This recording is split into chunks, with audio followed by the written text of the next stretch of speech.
Hello everyone, हम start करने वाले हैं आज छंद की क्लास। इस क्लास में हम छंद की परिभाषा को एकदम अच्छे ढंग से समझेंगे। छंद के कितने अंग होते हैं, छंद के कितने प्रकार होते हैं, इन सभी बातों पर हम डिटेल में एकदम चर्चा करने वाले हैं। तो आइए छंद को समझते हैं। तो छंद का जो शाब्दिक अर्थ होता है उसका मतलब होता है बंधन।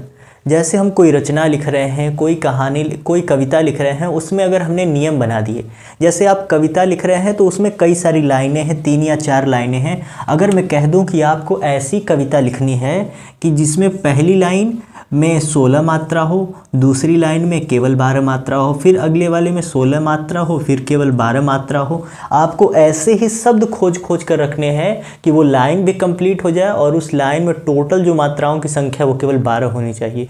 तो आपने क्या लगा दिया? एक नियम लगा दिया, एक बंधन से बांध दिया उसे। तो छंद उसी का काम करता है। ठीक है, तो छंद का मतलब क्या होता है? बंधन। तो छंद कैसे किसे कहेंगे? तो छंद किसे कहा जाता है? तो किसी, ठीक है, देखिए छंद किसे कहेंगे? वर्ण, मात्रा, यति, गति, तुक आदि से आबद्ध रचना या से सुसज्जित रचना। क्या बोला गया? वर्ण, मात्रा, यति, गति, तुक आदि से आबद्ध रचना छंद कहलाती है। या तो दूसरे शब्दों में आप क्या कह सकते हैं कि वह रचना जिसमें वर्ण, मात्रा, यति, गति, तुक ये सब सम्मिलित होते हैं उसे हम छंद कहते हैं। ठीक, अब ये जो आपको सामने घटक दिख रहे हैं, ये जो 1 2 3 4 5 बातें यहाँ पर बताई गई, इन 5 चीज़ों को कहा जाता है रस के घटक या रस के अंग। ठीक है, इनको आप क्या बोलेंगे? इसको बोलेंगे आप रस के अंग। ठीक है, क्योंकि जिनसे मिलकर कोई चीज़ बनती है वो उसके अंग ही कहलाएंगे। जैसे हमारे पास पूरा का पूरा शरीर है, ये हाथ, पैर, आँखें, नाक, सिर, ठीक है, आपका फेफड़ा, जबड़ा, ठीक है, ये सब क्या है? आपके शरीर के अंग हैं, क्योंकि इनसे मिलकर के आपकी पूरी की पूरी शरीर बनी हुई है। तो जो छंद है इन्हीं से मिलकर के बना है, इसीलिए इनको कहा जाता है रस के अंग। अब एक एक करके सभी को समझना है कि वर्ण क्या होता है, मात्रा क्या होता है, यति क्या है, गति क्या है, तुक क्या है। तो अब इनके बारे में हम लोग डिटेल से समझेंगे। तो छंद समझ में आ गया ना कि छंद का शाब्दिक अर्थ होता है बंधन। वर्ण, मात्रा, यति, गति, तुक, लय आदि से आबद्ध रचना छंद कहलाती है। अब बात को समझिए, वर्ण किसे कहेंगे? वर्ण किसे कहा जाता है? किसी ध्वनि को सूचित करने के लिए, किसी ध्वनि को सूचित करने के लिए निश्चित किए गए चिन्ह वर्ण कहलाते हैं। ठीक, जैसे कि जब कभी भी आप किसी के मुंह से क सुनते हैं तो आपको पता है कि अब आपको यही लिखना है। ठीक है, अगर आप जहाँ कहीं से भी, ठीक, कौवे के मुंह से आ रही हो, कबूतर के मुंह से आ रही हो, बच्चे के मुख से निकल रही हो, कहीं से निकल रही हो, जैसे ही आपको क सुनाई दिया तो आप उसको किसके द्वारा प्रदर्शित करेंगे? इसके द्वारा। तो इस ध्वनि, जैसे ही ये ध्वनि सुनाई देगी हम उसको इसी से प्रदर्शित करेंगे। ये तो लिखेंगे नहीं कि सुनाई दे रहा है क और लिख दिया, ये नहीं। तो हर एक ध्वनि जो हमें सुनाई देती है, उन सभी ध्वनियों को चिन्हित करने के लिए हम कुछ उन सबको पहचानने के लिए हमने एक चिन्ह निर्धारण किया है कि ये चिन्ह है, इसका मतलब क की ध्वनि है। अगर ये लिखा है इसका मतलब ग की ध्वनि है। तो किसी भी ध्वनि को सूचित करने के लिए हमने बहुत सारे चिन्ह बनाए हैं। जो आप क ख ग घ अंग क्या याद करते हैं वो क्या है? एक तरह से चिन्ह ही है कि अगर कहीं पर ये लिखा है इसका मतलब किस प्रकार की ध्वनि आ रही है? ध। ठीक है, तो किसी ध्वनि को सूचित करने के लिए निश्चित किए गए चिन्ह क्या कहलाते हैं? वर्ण कहलाते हैं। अब याद रखिए, कोई आपसे पूछ देगा अक्षर किसे कहते हैं। ठीक है, एक होता है वर्ण और एक होता है अक्षर। ठीक, वर्ण और अक्षर में क्या अंतर होता है? वर्ण वह छोटी से छोटी मूल ध्वनि जिसके और खंड नहीं किए जा सकते, उसे हम वर्ण कहते हैं। दूसरी परिभाषा, एक तो ये हो गई कि किसी ध्वनि को सूचित करने के लिए निश्चित किए गए चिन्हों को क्या कहते हैं? वर्ण कहते हैं। ठीक, या दूसरी परिभाषा, वह छोटी से छोटी ध्वनि इकाई या वह छोटी से छोटी मूल ध्वनि जिसके और खंड नहीं किए जा सकते और टुकड़े नहीं किए जा सकते, उसे हम वर्ण कहेंगे।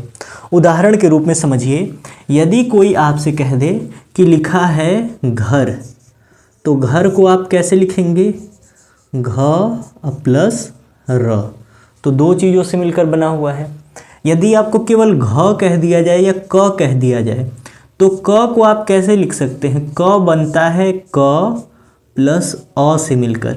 हम जब भी कोई वर्ण का उच्चारण, किसी अक्षर का उच्चारण करते हैं, क ख ग घ अंग, तो उसके साथ अ, जैसे ध्यान से सुनिए, क लास्ट में अ आया, ख लास्ट में अ आया, ग लास्ट में अ आया, तो हम अ का प्रयोग करते ही हैं बोलने के लिए। तो क को अगर लिखना चाहे तो क को ऐसे लिखा जाता है, आधा क प्लस अ, इन दोनों का मेल क कहलाता है। ठीक है, तो अब ये जो क आपको दिखाई दे रहा है, इसके तो टुकड़े हो सकते हैं ना, इसके टुकड़े करके हमने दो भागों में लिख दिया, आधा क प्लस अ बराबर क्या हो गया, क। तो अब इसको अगर कोई कह दे कि आधा क लिखा हुआ है, इसको और विभाजित करिए, तो क्या आप कर सकते हैं, नहीं कर पाएंगे। तो ये जो आपको दिखाई दे रहा है जिसके साथ हलंत लगा हुआ है उसको कहा जाएगा वर्ण, और ये जो आपको दिखाई दे रहा है जिसके साथ असम्मिलित है उसको कहा जाएगा अक्षर। ठीक, तो ये कॉन्सेप्ट क्लियर हो गया आपका। ये यहाँ पर आप पढ़ रहे हैं, आपके बोर्ड एग्ज़ाम में भले ही ना आए, मगर आगे चल करके यदि आप किसी टीचिंग एग्ज़ाम के लिए तैयारी करेंगे तो उसमें ये सारी चीज़ें बहुत बारीकी से पूछी जाती हैं। तो ये सारी चीज़ें याद रखिए। तो आपको वर्ण और अक्षर में अंतर समझ में आ गया। अब आगे बढ़ते हैं कि मात्रा किसे कहते हैं। तो आप जैसे ही आपने छोटी कक्षाओं में प्रवेश लिया होगा, 4-5 में पहुँचे होंगे, तो वहाँ पर आपको जब भी टीचर पढ़ाता है छोटी ई बड़ी ई की मात्रा, तो कहता है लिखो वीर। क्या बोला गया, वीर। ठीक है, तो कह रहा है कि जब ज़्यादा टाइम लग रहा है तो इसका मतलब कौन सी मात्रा हो जाएगी बच्चों, बड़ी ई की मात्रा हो जाएगी, किरण। ठीक है, किरण। तो अगर कम समय लग रहा है इसका मतलब छोटी ई की मात्रा हो जाएगी, किरण। ठीक है, किरण नहीं, किरण। ठीक है, कम समय लगा इसका मतलब छोटी ई की मात्रा हो जाएगी। तो हम जब भी मात्राओं को पहचानते हैं किसके आधार पर, समय के आधार पर। अगर अधिक समय ले रहा है तो बड़ी की मात्रा, कम समय ले रहा है तो छोटी की मात्रा। तो यही परिभाषा भी होती है मात्रा की। क्या परिभाषा है मात्रा की, कि किसी ध्वनि के उच्चारण में जो समय लगता है, किसी ध्वनि के उच्चारण में जो समय लगता है उसे मात्रा कहा जाता है। अगर अधिक समय लगा तो बड़ी मात्रा, कम समय लगा तो छोटी मात्रा। मात्राएं दो प्रकार की होती हैं, एक होता है लघु, एक होता है दीर्घ। तो छोटी मात्राओं को लघु कहा जाता है। जितनी बड़ी मात्राएं होती हैं जैसे आ, बड़ी ई, बड़ा ऊ, तो उनको दीर्घ मात्राएं कहा जाता है। ठीक है, गुरु। ठीक है, एक होता है लघु, एक होता है गुरु। छोटे वाले को लघु, बड़े वाले को गुरु। अब आगे सुनिए, यति किसे कहा जाता है। यति का सीधा सीधा मतलब आप समझिए विराम से है। ठीक है, कि जब बड़े बड़े पैराग्राफ आ जाते हैं, बड़ी बड़ी लाइनें लिखी जाती हैं, तो कोई आप कभी कभी कोई कहानी पढ़ते होंगे तो लाइनें जो कवि बोल रहा है वो लाइन स्टेटमेंट जो वाक्य होता है बहुत बड़ा होता है, पूर्ण विराम बहुत दूरी पर आता है, मगर बीच में कहीं ना कहीं विराम दिया जाता है रुकने के लिए, ठहराव के लिए। तो यति का मतलब होता है विराम, कि जब भी आप कोई रचना पढ़ रहे हैं और रचना के बीच में कहीं पर ठहराव आए या रुकाव आए तो उसी को कहा जाता है यति। ठीक, यति की परिभाषा यहाँ पर लिखी गई है। काव्य को पढ़ते वक्त आने वाली रुकावट या विराम, काव्य को पढ़ते समय जैसे ही विराम आएगा, तो जब विराम आता है तो पढ़ते पढ़ते वहाँ पर थोड़ा सा रुका जाता है, फिर उसके बाद पढ़ना चालू करते हैं। तो जो रुकावट आती है उसी रुकावट को कहा जाता है यति। ठीक, यति भी क्लियर हो गया कि काव्य को पढ़ते समय जो बीच में हम रुकते हैं या जो रुकावट आती है या जो विराम आता है उसी को कहा जाता है यति। अब आगे देखते हैं गति। ठीक, अब गति कह दिया तो गति किसे कहेंगे, कि काव्य को पढ़ते समय एक प्रकार की प्रवाह धारा का बोध होता है। जब आप कोई रचना पढ़ रहे हैं तो उसमें एक फ्लुएंसी, एक फ्लो आपको नजर आएगा। जैसे मौन को धारण करते ही चित्त विराम हो जाता है, मन शून्य विलीन हो जाता है, पल उसी घड़ी रुक जाता है, फिर एक प्रश्न जो करे सफल मन में बार बार आता है, बस ये बता तू है कौन जो मन को जीतना चाहता है। ठीक है, तो आप जब पढ़ रहे हैं तो एक प्रवाह धारा का बोध होगा, लगेगा कि एकदम नदी की तरह बहती जा रही है रचना। ठीक। तो उसी प्रवाह धारा को, जो आपकी फ्लुएंसी है, उसी चीज़ को कहा जाता है गति। यहाँ पर फिजिक्स वाली गति नहीं है कि यदि कोई वस्तु समय के सापेक्ष अपने स्थान को बदल ली तो गति, ना बाबू, बिल्कुल नहीं। यहाँ पर गति का मतलब है कि जब आप कोई काव्य पढ़ रहे हैं, कोई रचना पढ़ रहे हैं, तो पढ़ते समय आपको एक प्रवाह धारा का बोध होगा, एक फ्लुएंसी का बोध होगा, जिसे हम कहेंगे गति। तो आप रचना लिख रहे तो ऐसा शब्द मत डाल दीजिए कि पढ़ते पढ़ते बीच में कुछ ऐसा अटपटा आ गया कि व्यक्ति रुक जाए, ठीक है। यानी शब्द ऐसे रखने आपको कि फ्लुएंसी बनी रहे। अब लास्ट में कहा गया तुक, ठीक है। तुक का मतलब होता है कि जब आप कोई ऐसी रचना लिखें कि रचना लिखते समय जब पंक्ति खत्म हो रही है तो बीच में एक ही समान उच्चारण वाले शब्द आते हैं, तो उसको कहा जाता है तुक। तुक बंद का मतलब, जैसे अगर कोई आप रचना लिख रहे हैं, लास्ट में आ गया राम, अगली व्यक्ति में आ गया काम, फिर उसके अगले व्यक्ति में आ गया साम, उसके अगली व्यक्ति में आ गया दाम, ठीक है।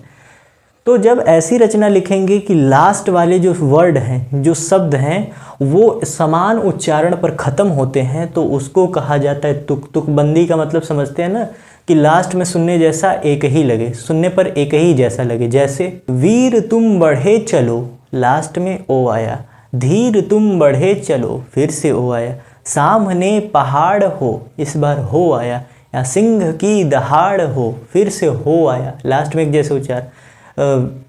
तुम कभी झुको नहीं, तुम कभी रुको नहीं, नहीं, तुम कभी झुको नहीं, तुम कभी रुको नहीं। तो जब लास्ट में एक ही जैसे समान उच्चारण वाले शब्द आए तो उसी को कहा जाता है तुक, ठीक है।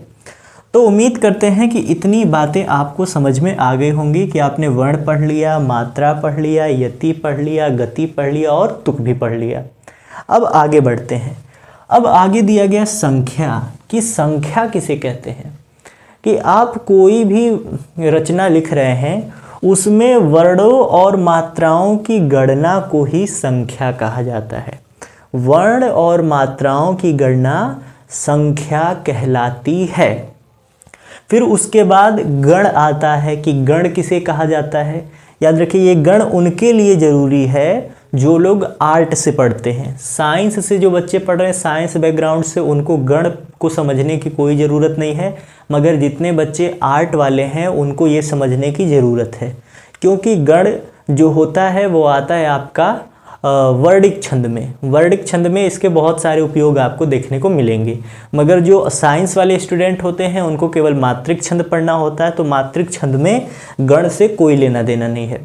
तो अगर साइंस वाले स्टूडेंट इस वीडियो को देख रहे हैं तो वो इस पार्ट को स्किप भी कर सकते हैं, मगर जो आर्ट वाले बच्चे हैं वो एकदम ध्यान से समझिए कि गण क्या होता है, ठीक है, क्योंकि गण से प्रश्न आते हैं बहुविकल्पी टाइप के।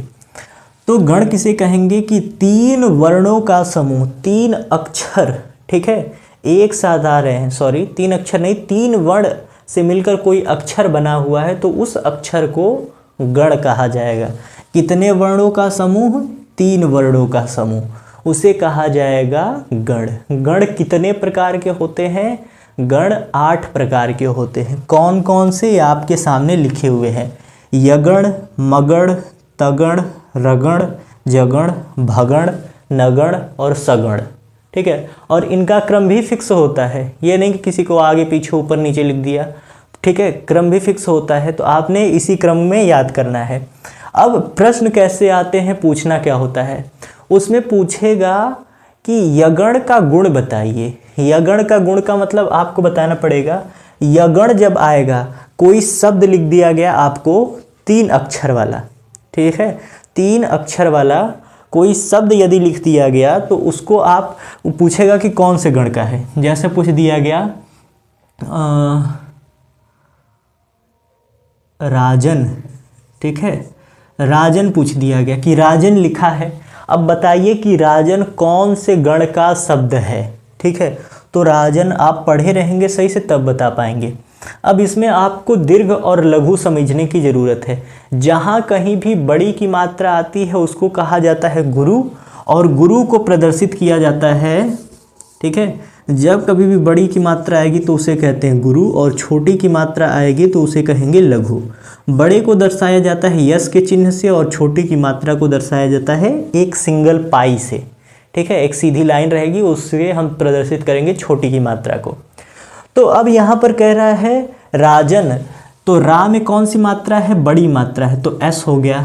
अब फिर उसके बाद ज में अ जुड़ा है तो अ छोटी मात्रा होती है, न के साथ अ जुड़ा है तो छोटी की मात्रा है। अ आ रहा है ना, अ और आ, तो आ जो होता है बड़ा होता है, तो बड़े के लिए कौन सा चिन्ह कहा गया है? एस का। और जब छोटी की मात्रा जुड़ी होगी तो ज के साथ अ जुड़ा हुआ है, अ, तो इसलिए छोटी की मात्रा 2 पाई हो गई। तो एस और डबल पाई देखिए कहाँ है, यस और डबल पाई यहाँ है, यानी जो राजन होगा वो भगण होगा। कौन से गण में आएगा? भ गण में। तो अब यही याद करना होता है। पूछेगा कि जगण का गुण क्या होता है, तो जगण में कहेंगे कि एक लघु आएगा, फिर दीर्घ आएगा, फिर उसके बाद लघु आएगा। पूछ देगा कि तगण का गुण बताइए, तो तगण में कहेंगे कि पहले 2 गुरु आते हैं, उसके बाद एक लघु आता है। पूछ देगा कि मगण का गुण बताइए, तो मगण में कहेंगे कि तीनों के तीनों वर्ण दीर्घ होते हैं। ठीक, उसी तरह पूछ देगा नगण का बताइए, तो नगण का गुण क्या हो जाएगा? तीनों के तीनों लघु होते हैं। अब भाई साहब इतना लिखा हुआ है, किसमें बड़ा किसमें छोटा, ये कैसे याद होगा? तो याद करने का ट्रिक यहाँ पर है। ठीक है, आपको एक शब्द याद करना पड़ेगा, य माता राजभान सलगा, य माता राजभान सलगा। ठीक है, अब गण बनाना हो तो इससे कैसे बनेगा? पहले य आया है तो यगण, म आया है तो मगण, त आया है तो तगण, र आया है तो रगण, ज आया है तो जगण, भ से बनेगा भगण, न से बनेगा नगण, और स से बनेगा सगण। ठीक है, तो पहले तो पता चल गया कि गण इससे कैसे बनेगा। अब मात्रा का कैसे पता चलेगा? जैसे आपको पता करना है कि यगण में कौन कौन सी मात्रा आती है, तो इसमें य से आपको यगण का बताना है, तो य से 3 शब्द ले लीजिए आप। य से 3 लेंगे तो य आया, माँ आया और ता आया। तो य के साथ कौन सी मात्रा है? छोटी की। माँ के साथ कौन सी है? बड़ी की। ता के साथ कौन सी है? बड़ी सी। तो यगण का गुण क्या हो जाएगा? एक छोटी मात्रा, 2 बड़ी मात्रा। इसी की सहायता से आप किसी का बता सकते हैं। जैसे कोई पूछ दिया आपसे जगण, तो ज देखिए कहाँ पर है? यहाँ पर है। और 3-3 का पेयर बनाना होता है, तो 3 को ले लीजिए, एक ज ले लिया, भ ले लिया, न ले लिया, तो 3 बन गया। तो ज के साथ केवल अ की मात्रा है तो सिंगल, आ के भ के साथ आ की मात्रा है तो डबल, फिर उसके बाद न के साथ सिंगल है तो सिंगल। तो जगण का गुण क्या हो जाएगा? एक लघु, फिर दीर्घ, फिर उसके बाद लघु। तो देखिए, तो सारी की सारी मात्राएं वैसे ही निकाली गई है। यगण का कैसे निकलेगा? य माता, एक लघु और 2 दीर्घ। ठीक है, मगण का कैसे निकलेगा? माँ में भी बड़ी है, ता में भी बड़ी है, रा में भी बड़ी है, तो तीनों के तीनों दीर्घ हो जाएंगे। तगण का कैसे निकलेगा? तो तगण तो बन गया, 3 फिर लेना है, तो ता राज, ता में बड़ा, रा में बड़ा और ज में छोटा। और उसी की तरह र में, रगण में देखना है, तो रगण में क्या हो जाएगा? रा ज भा, क्योंकि गण बताया गया ना, 3 वर्णों के मेल से गण बनता है। तो रा ज भा लेंगे तो रा में बड़ा, फिर ज में छोटा, फिर भा में बड़ा। तो इसी तरह करके ये 8 गण लिखे जाते हैं। तो आपको ट्रिक पता चल गई। एग्जाम में आपसे कोई भी गण पूछे तो आपको सबसे पहले लिखना है यमाता राजभान सलगा। फिर जो गण पूछेगा उस गण से स्टार्ट कीजिएगा और 3 ले लीजिएगा। जैसे सगण पूछ दिया तो स से स्टार्ट करके 3 को आपने ले लिया। स के साथ देखा कौन सी है? लघु है। फिर ल के साथ लघु है, ग के साथ दीर्घ है। तो ये हो गया। कभी कभी इसका उदाहरण भी पूछेगा, तो उदाहरण का मतलब उसी से मिलता जुलता शब्द बताना है।